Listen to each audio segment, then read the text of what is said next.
Halo and welcome back, teman-teman netizen atau warganet yang saya hormati semuanya. Di konten terbaru hari ini sudah jelas dan pasti saya ingin membahas tentang Oli Romeni yang telah resmi menjadi warga negara Indonesia setelah mengambil sumpah warga negara Indonesia di kota London, Inggris. Tentu ini adalah kabar baik bagi kita semua yang berharap agar Oli Romeni bisa segera menjadi bagian dari tim nasional Indonesia, karena Oli Romeni adalah striker yang memang timnas Indonesia butuhkan. Dan seperti yang kita ketahui bahwa sejauh ini timnas Indonesia belum punya striker yang bisa mencetak gol secara konsisten. Tapi yang perlu kita pahami teman-teman, bahwa Oli Romeni juga bisa bermain di sektor sayap sebagai penyerang sayap.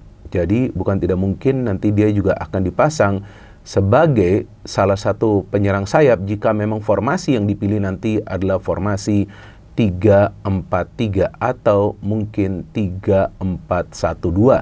Selain Oli Romeni, kita juga tahu bahwa ada Dion Marks dan juga Tim Geepens yang telah mengambil sumpah warga negara Indonesia, tetapi dua pemain ini nanti akan membela tim nasional Indonesia U23 yang akan bermain di kualifikasi untuk lolos ke Piala Asia U23. Sangat disayangkan seandainya proses naturalisasi dari dua pemain muda ini bisa selesai pada tepat waktu, maka seharusnya dua pemain ini juga menjadi bagian dari tim nasional Indonesia U20 yang akan segera bermain di Piala Asia U20. Oleh karena itu, di konten ini saya hanya ingin membahas Oli Romeni terlebih dahulu. Dan bagi saya teman-teman, Oli Romeni adalah pemain yang bisa menjadi solusi atau memberikan kemudahan bagi para pemain lainnya di skuad tim nasional Indonesia dalam urusan menciptakan peluang dan juga tentunya dengan harapan bisa mencetak gol.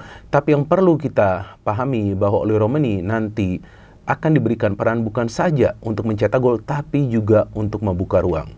Karena kita tahu bahwa Oli adalah pemain yang pergerakannya sangat mobile.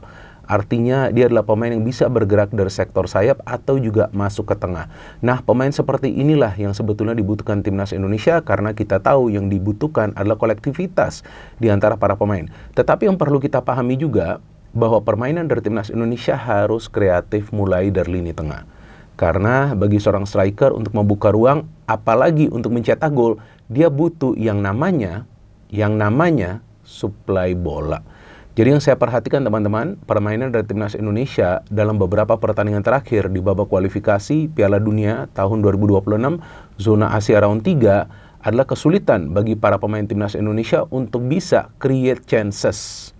Jadi bukan saja finishing, bukan saja penyelesaian akhir, tetapi dalam urusan menciptakan peluang. Berarti dalam hal ini, para pemain yang nanti akan diberikan tanggung jawab bermain di tengah harus juga bisa create opportunity, create kesempatan bagi para striker siapapun itu yang diturunkan di depan. Yang feeling saya yang akan mendampingi Oli Romeni di depan adalah tentunya Marcelino Ferdinand dan juga Ragnar Oratmangun. Tapi jika salah satu dari dua pemain ini, yaitu Ragnar dan juga Marcelino cedera, tentu nanti opsinya bisa juga jatuh ke pemain lainnya seperti Rafael Struijk jika dia tetap dipanggil, dan mungkin juga Ramadan Sananta yang performanya lagi on fire. Dan saya pikir dengan sekarang Patrick Kluivert beserta jajaran asistennya sering menonton pertandingan-pertandingan Liga 1, maka bukan tidak mungkin Ramadan Sananta nanti juga akan dipanggil, karena Ramadan Sananta juga adalah pemain yang eksplosif yang berani mengambil keputusan pada momen yang pas. Nah, itulah juga yang nanti kita harapkan dari Oli Romeni. Kalau dari segi skill, apalagi kita berbicara soal kemampuan mengambil keputusan, ya tentulah Oli Romeni adalah pemain yang sudah matang. Walaupun usianya masih muda, 24 tahun, tapi dari cara dia bermain, saya nonton permainan dia di Oxford ya, dan juga ada extended highlights dari permainannya. Saya melihat bahwa memang pemain ini adalah pemain yang berani mengambil keputusan. Nah, itulah yang harus dilakukan oleh para pemain dari tim nasional Indonesia kita. Jadi jangan ragu-ragu pada saat mendapatkan kesempatan untuk melepaskan tembakan ke arah gawang tim lawan. Selain itu juga yang saya harapkan Oli Romeni ini bisa cepat nyetel, bisa cepat tune in. Maka itu yang saya harapkan pada saat sekarang Oli bermain di Oxford di Liga Inggris, yang kita tahu salah satu pemiliknya adalah Ketua Umum PSSI Pak Erick Thohir. Maka yang saya harapkan bahwa dia akan bisa dilepas lebih cepat supaya dia bisa gabung dengan tim lebih cepat di Australia untuk bisa beradaptasi, untuk bisa memahami apa sih sebetulnya nanti rencana permainan dari pelatih timnas Indonesia yang kita tahu sekarang ini adalah Patrick Kluivert, dan juga masih ada beberapa asistennya yang perlu juga memberikan penjelasan kepada dia cara bermain dari tim nasional Indonesia. Karena pelatih baru sekarang ini teman-teman tidak punya waktu yang banyak untuk bisa nanti berbicara dengan para pemain, karena tentu mereka akan berkumpul hanya beberapa hari sebelum hari H, sebelum hari pertandingan. Dan apalagi jika Ole kan nanti traveling ya, atau dia nanti datang ke Australia dari Inggris, tentu jarak tempuhnya kan sangat jauh. Jadi saya pikir salah satu hal yang nanti harus diperhatikan adalah kondisi fisik juga dari para pemain timnas Indonesia, karena pertandingan pada tanggal 20 Maret itu juga bisa menjadi kunci bagi timnas Indonesia untuk bisa lolos, apakah itu langsung dari round 3 ke Piala Dunia atau harus nanti bermain dulu di round 4. Karena Australia yang sekarang kita lihat adalah rival utama dari timnas Indonesia untuk lolos ke Piala Dunia. Kan kita lihat peringkatnya saja bedanya cuma 1 kan. Dan kita lihat ya Australia yang sekarang ini bukanlah Australia yang 4 atau 5 tahun lalu. Tidak seperti itu, dan juga mereka ada beberapa pemain mereka yang tidak akan bisa bermain pada tanggal 20 Maret nanti.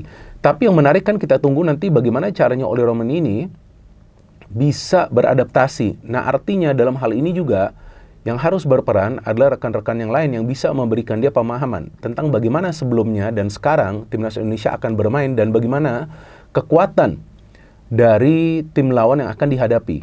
Karena kan kita tahu hanya Ole ya, pemain baru yang akan gabung ke skuad timnas Indonesia yang merupakan pemain yang bermain di Eropa.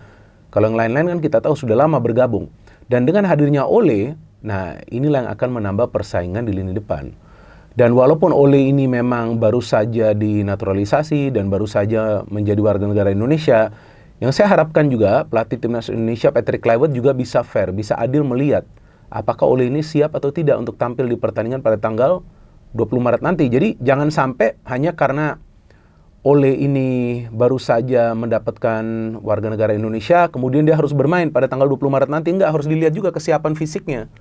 Apakah dia siap atau tidak? Karena Australia tentu akan bermain terbuka di kandang mereka sendiri. Dan itu sebetulnya baik bagi timnas Indonesia kita. Karena sebetulnya dari proses transisi, kita punya pemain-pemain yang cepat untuk bisa membangun counter attack. Apalagi kita punya 2 wingback yang kuat, seperti Kevin Dix dan juga Kelvin Verdong, yang saya prediksi akan dimainkan di pertandingan pada tanggal 20 Maret nanti jika memang mereka fit. Berarti Ole Romani sebagai pemain yang sekarang diharapkan bisa mencetak gol, tentu juga harus punya yang namanya ketenangan.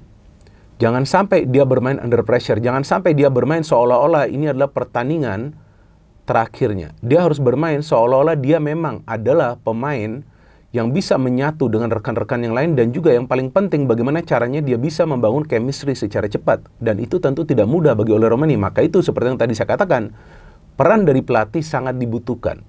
Jadi artinya Patrick Kluivert harus juga bisa nanti berdiskusi dengan Ole dan juga pemain-pemain lainnya, dan memberikan mereka pemahaman bahwa yang penting kolektivitas itu bisa dijaga di atas lapangan. Jadi ya kalau memang Ole nanti dalam situasi sulit untuk menerima bola, ya coba pergerakan tanpa bolanya itu yang harus dia andalkan untuk bisa membuka ruang bagi pemain-pemain lain. Tapi kalau saya melihat cara Ole bermain, dia adalah pemain yang bisa melakukan finishing. Berarti suplai bola ke dia harus benar-benar bagus. Dan saya juga nggak yakin ya dengan sekarang adanya Ole, maka Rafael Struijk akan bermain. Mungkin Struijk masih akan dipanggil, masih mungkin ya. Tapi saya nggak yakin sih dia akan bermain. Karena ya kalau kita melihat posisi dari Ole ini sebetulnya juga sesuai dengan posisi dari Struijk, walaupun Ole juga bisa bermain sebagai target man. Tapi feeling saya kemungkinan Ole ini akan bermain di posisinya Struijk. Karena Struijk ini ya, kita tahulah dari segi kondisi fisiknya, ya beberapa kali dia sering mengalami kesulitan untuk bisa melewati para pemain tim lawan yang memang tinggi besar. Dan kita tahu nanti Australia back-backnya kan tinggi besar, walaupun si Harry Shooter itu kan tidak akan bermain kan. Kemudian setelah itu akan lawan Bahrain. Berarti teman-teman dalam hal ini kita perlu memberikan dukungan sepenuhnya kepada Ole Romani agar dia bisa tenang bermain bagi timnas Indonesia. Dan juga seperti yang selalu saya katakan, jangan juga kita over ekspektasi.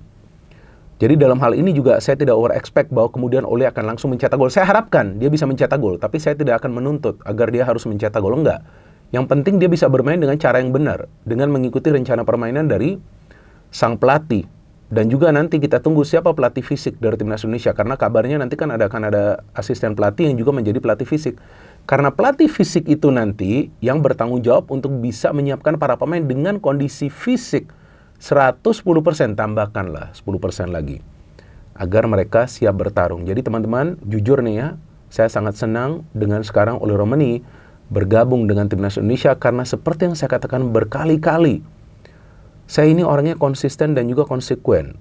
Saya selalu mengatakan bahwa tanpa begitu banyak pemain yang bermain di Eropa, yang sekarang menjadi bagian dari Timnas Indonesia, gak mungkin Timnas Indonesia akan bisa masuk ke level persaingan untuk lolos ke Piala Dunia. Artinya memang kita membutuhkan pemain-pemain yang bermain di Eropa untuk menjadi bagian dari Timnas Indonesia. Dan sangat disayangkan seharusnya Mauresmo Hinoke, ya pemain muda, ikut dalam kloter ini, tapi kan dia memang tidak qualified ya. Artinya tidak memenuhi syarat, karena memang garis keturunannya itu adalah generasi keempat.